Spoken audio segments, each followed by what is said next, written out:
Très fier et surtout très heureux de vous avoir nombreux en train de nous regarder de partout dans le monde. Bienvenue mesdames, bienvenue messieurs, c'est votre magazine comme d'habitude.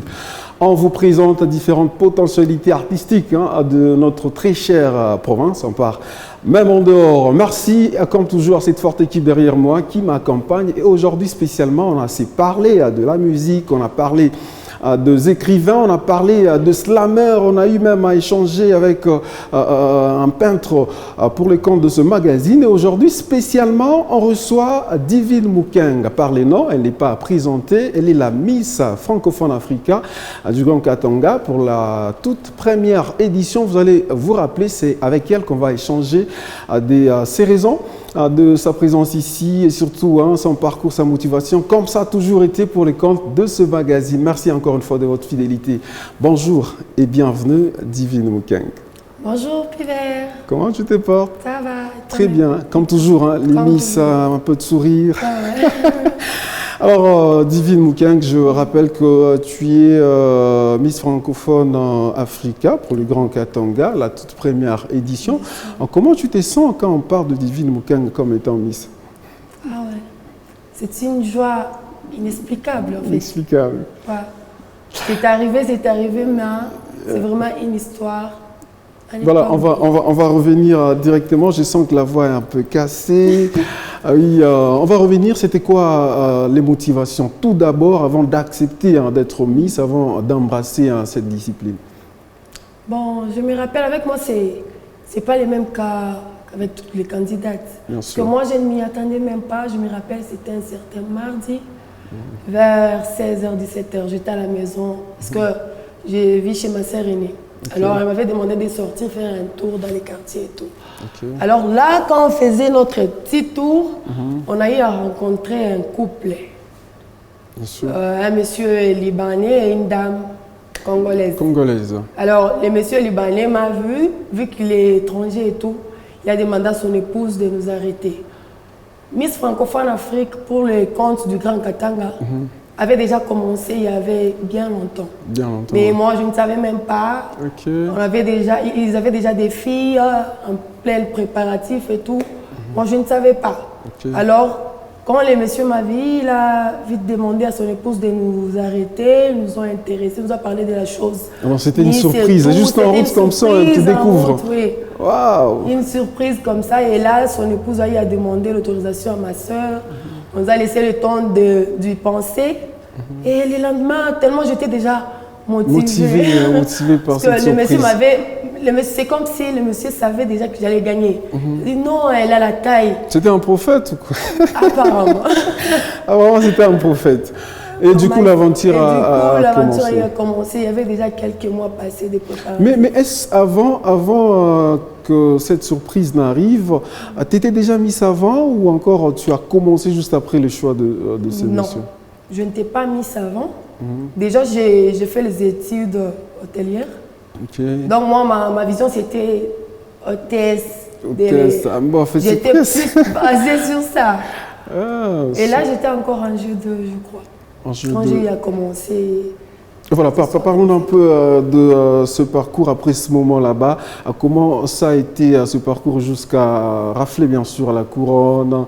Le parcours était un peu séduisant ou c'était un peu difficile? Comme tu t'es intégré, c'était au début, tu t'es intégré. Pour moi, c'était au début, mais pas pour toutes les candidates. Parce qu'elle avait déjà commencé il y avait bien longtemps.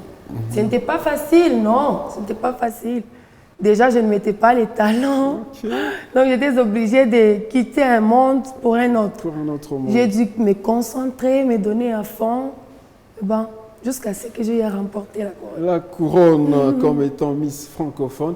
Mais juste après la couronne, il y a eu quelques projets, comme d'habitude, étant déjà ambassadrice pour les camps de cette édition. Après, il y a eu quelques projets que vous avez initiés. Oui, justement, parce que vous savez, pour devenir Miss, c'est pas juste question de la taille. Il nous est demandé d'avoir autre chose. D'avoir une tête d'abord. Il y a celles qui pensent que c'est la taille, c'est la masse. Non, loin de tout ça. On peut avoir une belle taille, on peut avoir la tête qu'il faut, mais quand on n'a rien dans la tête, ça ne tient pas. Parce que lors de la compétition, il y a la taille qui compte, il y a les Français qui comptent. Ok. Il y a les projets. Les Miss, c'est comme nos autorités en fait. Nous travaillons sous mandat. Alors nous avons des projets à défendre. Donc, si j'ai eu à remporter ma couronne, c'est parce que j'ai eu aussi à concevoir un bon projet que j'ai exposé lors de la compétition. Alors j'aimerais bien qu'on en parle avec quelques détails, brièvement. Okay. Alors c'était quoi ces projets, sur quoi tu t'es beaucoup plus focalisé? Je me suis plus focalisée sur la fille mère suite au viol. Déjà à Lubumbashi, il y a quelques œuvres que j'ai eu à faire avec mes propres moyens. Et pour ces projets, parce que si vous aviez l'opportunité ou le temps de voir l'œuvre que j'ai eu à faire à Lubumbashi, vous verrez que j'ai donné la parole de me battre jusqu'au bout, jusqu'à ce que ma mission tienne. Alors mon projet est l'encadrement des filles mères suite au viol. Je compte vraiment réinsérer toutes ces filles dans la société. Parce que vous savez, l'autonomisation financière d'une jeune fille est l'un des moyens qui la met à l'abri des sollicitations masculines. Alors, avec des filles mères, il leur faut un bon encadrement. Il faut les encadrer de sorte que un jour au lendemain, qu'elles soient indépendantes financièrement. Et surtout considérées par la société. Et parlant de ces projets, est-ce que vous êtes accompagné ou encore c'est vous seul? Vous évoluez peut-être seul ou derrière vous, il y a l'accompagnement peut-être de la structure, des autorités, du gouvernement? Non, mais jusque-là, j'évolue toute seule. Toute seule? Toute seule. Et d'ailleurs, je profite de l'occasion pour parler à toutes ces femmes, des femmes qui se sont déjà bien assises dans la société. Bien sûr. Nos chères mamans, nos grandes dames, hier vous étiez des jeunes filles, aujourd'hui vous êtes des mamans. C'est pour vous dire que ces filles-là, qui sont dans un grand désespoir parce qu'elles ont eu à arrêter leurs études suite au viol, elles sont devenues mamans sans qu'elles ne soient préparées. Elles ont besoin de votre soutien. Je demande à toute personne ayant une bonne volonté de nous soutenir dans ces projets. Parce que ces projets n'est pas à moi, mais ces projets plutôt profitables à la société. Et surtout, quelle société congolaise? La société congolaise, voilà. Bien sûr. Alors, il y a une petite question qui m'arrive. Est-ce que vous êtes vraiment accepté pour la réalisation de ce projet? Est-ce que c'est facile d'aborder ou encore d'échanger avec des filles mères et qui se laissent aussi emporter par votre projet? Ou encore, c'est en coulisses que ça se passe? Oui, c'est facile, c'est facile. Elles sont là, elles sont là, il y en a tellement. C'est déjà, comme j'ai eu à travailler, à commencer par Lubumbashi, j'ai déjà une structure, il y a des inspecteurs qui font des suivis et tout, elles sont là. C'est juste que nous n'avons pas encore le moyen qu'il faut. Ah, pas encore les moyens, on espère bien, passant par ce magazine. Peut-être d'autres solutions, on va en venir. Et on part de la raison de votre présence ici chez nous au Lualaba. On vous a dit plusieurs fois à Lubumbashi, dans le Haut-Katanga. Vous êtes ici chez nous au Lualaba, c'est pour le compte de ce même projet ou encore il y a une autre chose que vous voulez initier? Voilà. Premièrement, je suis ici au Lualaba parce que je suis native de la province. Ça, c'est un. Mais j'évolue plus à Lubumbashi. Comme tout enfant, après avoir remporté la victoire, l'enfant court trop vite vers la maison. Donc, je reviens d'abord chez moi à la maison pour savourer de ma victoire, mais aussi cette victoire est accompagnée par des projets. Alors, je suis ici chez nous au Lualaba. Déjà, nous sommes en train de traverser une situation pandémique qui n'est pas du tout bonne. Et moi, en tant que Miss, une Miss est une ambassadrice au profit de la population, qui plaide pour sa population. Moi, en tant que Miss, déjà prête. J'ai eu à échanger avec une agence de la place, de mannequins. Nous nous sommes décidés de rester dans notre secteur de mannequins, mode et tout, mais tout en apportant quelque chose à la population. Donc, nous sommes déjà prêts pour faire une sensibilisation. Sur la pandémie, sur la pandémie avec le retour de la deuxième vague, on a vu aujourd'hui beaucoup de sensibilisation pour essayer un peu de remettre à droit la population. Il y a même la police qui s'est mise, qui s'est ajoutée à cette barque. Et vous avez déjà commencé ou encore c'est encore en étude? Non, c'est déjà. Nous avons eu à voir déjà les directives du ministre de la Santé, donc nous sommes en train d'attendre la réaction du gouvernement. On ne sait pas faire une telle sensibilisation dans une grande province comme le Lualaba sans l'accompagnement de nos autorités. Alors que nous savons très bien que le Lualaba est une province bien organisée, bien structurée, et nos autorités, je sais que nos autorités vont nous accompagner parce que ça, c'est leur priorité. Voilà, ça c'est une priorité. J'espère bien que c'est arrivé à destination. Vous nous regardez certainement depuis quelque part. Voici un meilleur des projets pensé par une diva, celle qui a fait la fierté autrefois de cette province également, du Grand Katanga. Alors, je reviens. On va peut-être terminer avec votre message parlant de vos projets. Étant Miss, je reviens dans votre personne. Étant Miss, est-ce que vous avez une même considération que toutes les autres? Je pars sur une petite question qui vient de m'être soufflée. On a tendance à un certain moment à parler un peu de tort, à tort bien sûr, de Miss. Non, une fois Miss, en fait, on saute déçu par tout le monde. Vous êtes au profit d'une catégorie de personnes. Est-ce que vous êtes vraiment accepté dans la société, étant d'abord Miss et personne? Bon, vous savez, être Miss, c'est juste un titre. On a un titre qui déverrouille certaines portes facilement. Alors, il est vrai que les gens disent que non, les Miss, ce sont des filles faciles. C'est facile de les avoir. Elles ont juste besoin d'argent et tout. Mais ça, ce n'est pas un problème. Dans le fond, comme on a toujours dit, il faut être dans la maison pour voir où est-ce que ça soigne. Voilà. Dans les fonds, ce n'est pas ça la chose. Nous avons une autre vie à part ça et tout dépend de la personnalité. Moi, je sais que j'ai mes visions, je sais que je dois faire ça, demain je dois devenir telle. Alors, je ne sais pas céder maintenant. Il est vrai que nous avons des tentations, il est vrai que nous avons des sollicitations presque tous les jours, mais nous ne sommes pas obligés d'accepter et nous ne les acceptons pas. Il y a d'autres aussi, celles qui ont peur. C'est facile, étant Miss, de vivre dans ce monde entre guillemets d'ambassadrice, de Miss, avec tout ce qui suit, avec la vie des couples. Bien que je n'ai pas vu, quand je vois, il n'y a rien.